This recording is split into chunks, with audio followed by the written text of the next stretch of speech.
الحمدللہ رب العالمین والصلاة والسلام علی رسول الکریم اما بعد فاعوذ باللہ من الشیطان الرجیم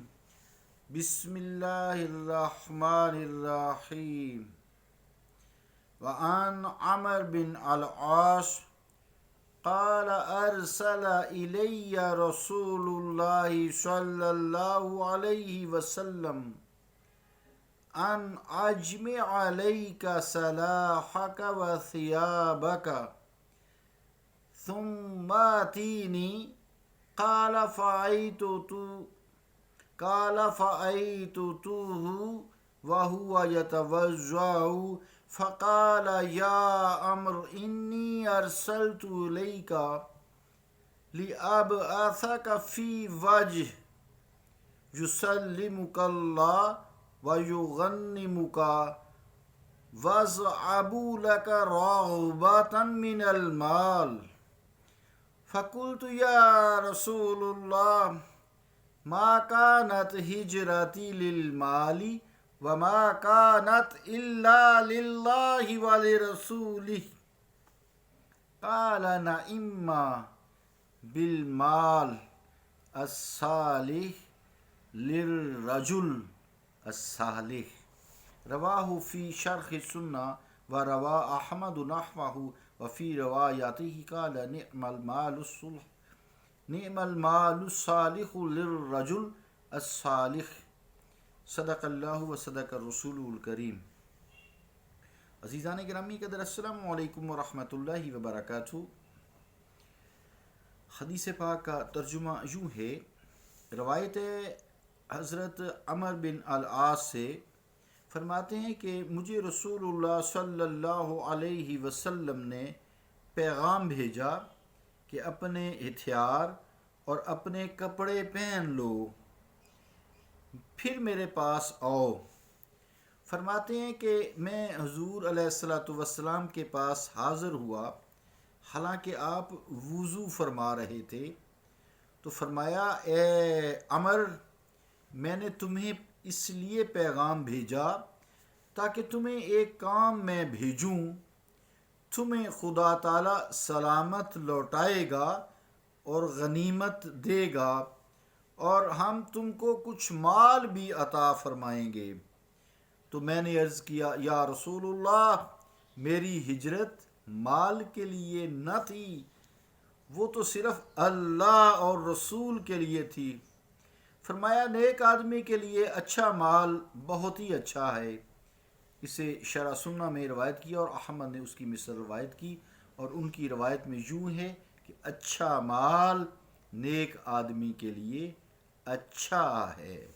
اللہ اور اس کے رسول کا قول سچا ہے۔ عزیزان گرامی قدر، حدیث پاک سے یہ جو مفہوم ہے اس کا یوں ہے کہ اے عمر بن العاص، تم سفر کی تیاری کرو،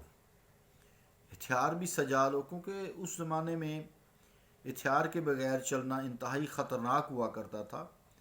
دشوار گزار راستے اور جنگل ہوا کرتا تھا، جنگلی درندے۔ لیکن یہ سفر جو تھا یہ جہاد کا نہ تھا، ورنہ اگر جہاد کا لشکر ہوتا تو آپ اکیلے کو یہ حکم نہ ہوتا، بلکہ آپ کے ساتھ ایک لشکر جرار بھی روانہ کیا جاتا۔ اس کی تفصیل بھی آگے بھی آ رہی ہے۔ مراد یہ ہے کہ اپنا تیاری کر لو، کپڑے وغیرہ ساتھ لے لو، ہتھیار بھی رکھ لو حفاظت کے لیے، گھر والوں کو بھی الوداع کہہ لو، اور یہاں سے پھر تمہیں سفر پر بھیجا جائے گا، میرے پاس آ جاؤ۔ تو عزیزان گرامی قدر، یعنی ہم تمہیں کسی کام بھیجنا چاہتے ہیں، یعنی زکوٰۃ اکٹھی کرنے کے لیے تاکہ بیت المال میں جمع ہو، عامل بنا کر یا حاکم بنا کر، دونوں ایک ہی باتیں ہیں۔ ہم تمہیں کام سے بھیجیں گے جو ہماری حکومت کے کام ہیں، بیت المال کے لیے تمہیں حاکم بنایا ہے، عامل بنایا ہے تاکہ تم زکوٰۃ اکٹھی کرو۔ تو یہاں لفظ جو غنیمت کا ہے، اس سے مراد وہ شرعی غنیمت نہیں ہے جو جہاد میں کفار کے ساتھ لڑتے ہوئے کفار کا مال ہاتھ آتا ہے، وہ نہیں ہے، بلکہ اللہ تعالیٰ کی رحمت مراد ہے کہ حضور کریم صلی اللہ تعالیٰ علیہ وآلہ وسلم کی طرف سے زکوٰۃ جمع کرنے جا رہے ہیں بیت المال کے لیے، اور حاکم بھی بنائے گئے ہیں۔ تو اس لحاظ سے جو تم محنت کرو گے، مشقت کرو گے، یہ اللہ تعالیٰ کی رحمت ہے، اور یہ بغیر محنت و مشقت جو تمہیں چیز مل جائے وہ باعث ثواب بھی ہوتی ہے، عزت بھی ہوتی ہے، رحمت بھی ہوتی ہے۔ اور ساتھ ہی بھی فرما دیا کہ اے عمر بن العاص، ہم تمہیں، یہ تو تمہیں ملے ہی ملے گا نا، ہم تمہیں ساتھ مال بھی دیں گے، تو اجرت یعنی دیں گے، معاوضہ دیں گے، تنخواہ دیں گے، یا گفٹ دیں گے، جو بھی ہے مال دیں گے بہرحال۔ تو اس سے یہ بھی بات ہوئی کہ جو بیت المال میں حکام جو ہیں، حکمران ہیں، ان کے عامل ہوتے ہیں جو زکوٰۃ اکٹھی کرتے ہیں بیت المال کے لیے، تو اگر اسی مال سے ان کی تنخواہ بھی دی جائے تو وہ درست ہے۔ اسی طرح بیت المال میں جو ملازمین ہوتے ہیں ان کو جو تنخواہ دی جاتی ہے ان کا اصل یہی حدیث پاک ہے۔ پھر یہاں حضور کریم صلی اللہ تعالیٰ علیہ وآلہ وسلم نے ان کی جو پے ہے، تنخواہ ہے، وہ مقرر نہ فرمائی، کیونکہ اس زمانے میں ایسا نہیں ہوتا تھا کہ عامل آتے تھے، ان کی ضروریات زندگی تھی وہ بیت المال سے پوری ہوتی تھی۔ پھر انہیں جیسے عیدین ہیں، اس طرح کے کوئی اور چیز آ گئی ہے، کوئی فنکشنز جیسے ہوتے ہیں، تو ان کو وہیں سے بیت المال سے ہی تحائف یا گفٹ بھی دیے جاتے تھے۔ تو بہرحال یہ عطیہ تھا، کیونکہ تنخواہ تو مقرر نہیں تھی نا، ایک کام کے لیے بھیجا، جب وہ واپس آئیں گے تو اسی مال سے ان کو عزت تو ہوگی،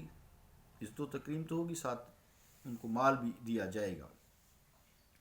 اب آپ کا یہ کہنا کہ میں نے مال کے لیے یا رسول اللہ ہجرت تو نہیں کی تھی، میں نے تو اللہ تعالیٰ کے رسول کے لیے ہجرت کی تھی، میں تو بغیر تنخواہ کے، بغیر معاوضے کے خدمت آپ کی انجام دوں گا، آپ مجھے،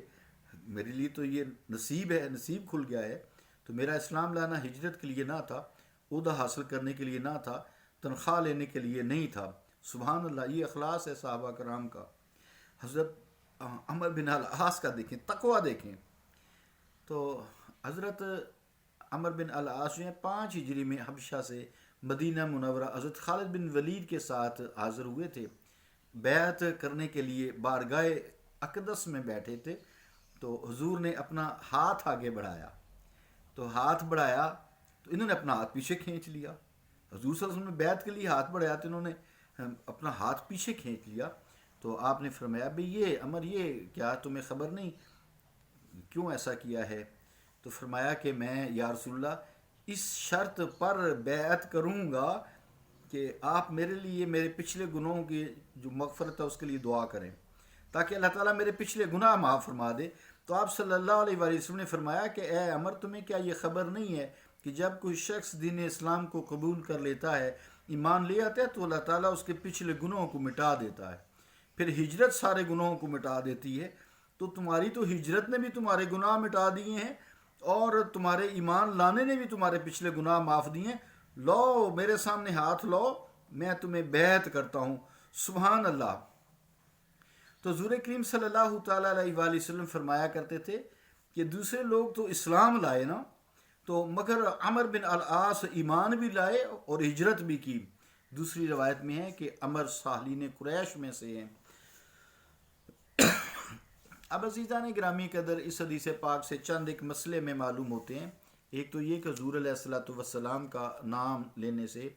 اور ساتھ اللہ تعالیٰ کا نام لینے سے کوئی ایسی بات نہیں، اللہ تعالیٰ کے نام کے ساتھ اگر رسول کریم صلی اللہ تعالیٰ علیہ وآلہ وسلم کا نام لے دیا جائے تو یہ کوئی شرک اور بدعت نہیں ہے، جیسا کہ حدیث پاک سے ظاہر ہے، وَمَا كَانَتْ إِلَّا لِلَّهِ وَلِرَسُولِهِ، کہ میری ہجرت جو ہے اللہ تعالیٰ کے رسول کے لیے۔ اسی طرح جیسے صحابہ سے پوچھا جاتا تھا کہ بھئی یہ کون سا دن ہے، تو صحابہ فرماتے تھے کہ اللہ و رسولہ عالم، اللہ اور رسول بہتر جانتے ہیں۔ تو اس طرح جو ہے کوئی ایسی بات نہیں ہے، کوئی یہ شرک اور بدعت نہیں ہے جیسے کہ عام لوگوں کو غلط فہمی ہوئی ہے، یہ کوئی بلکہ اچھے ایمان کا تقاضا ہے۔ تو دوسرے یہ عزیزان گرامی قدر کہ جب انسان حلال کمائی کرتا ہے جتنا اس کے لیے مقرر کیا گیا ہے، زیادہ کی لالچ نہیں کرتا، تو یہی کمائی اس کا جزو بدن بنتی ہے، اس کی مال اور اولاد میں برکت ہوتی ہے، اولاد نیک ہوتی ہے۔ تو صحابہ کرام جو ہے یہ عادل ہیں،